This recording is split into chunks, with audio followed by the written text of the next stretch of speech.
আপনারা সাধারণ মানুষের উপর যাকে নির্যাতন করতে দেখছেন তিনি বরিশাল নগরের 15 নম্বর ওয়ার্ডের কসাই সোহেলের ছেলে সাকিব ওরফে সূর্য।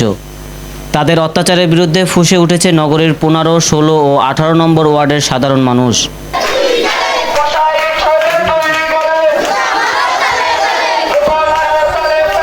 তারই পরিপ্রেক্ষিতে আজ শনিবার 16 আগস্ট বিকেলে নগরীর বটতলা মোড়ে হরিজন সম্প্রদায় ও স্থানীয়রা মানববন্ধন কর্মসূচি পালন করেন। মানববন্ধনে অভিযোগ করা হয়, আমার নাম বাবু।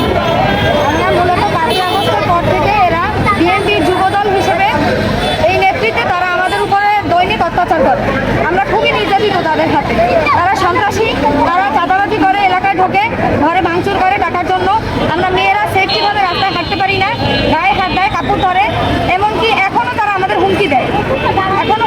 রাস্তায় বের হইলে মেরে ফেলবে, তা কোপাইবে, মানে অস্ত্র শস্ত্র নিয়ে সবসময় এরা হাঁটা চলা করে।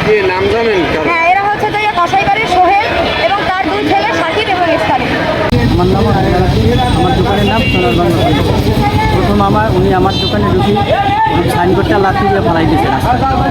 তারপর আমার দোকানে ঢুকি আমার অনেক বকাবকি করছে এবং আমাকে ছেড়ে দিচ্ছে এবং চাকরি দিয়া পেটে পিঠে রেখে দেবে এই ভয়ভীতিটাই।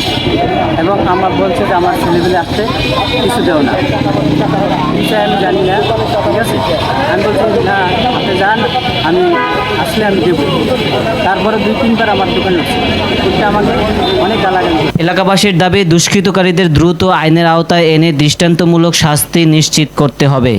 একই সঙ্গে তারা প্রশাসনের কাছে নিরাপত্তা ও শান্তিপূর্ণ জীবনযাপনের নিশ্চয়তা কামনা করেছেন।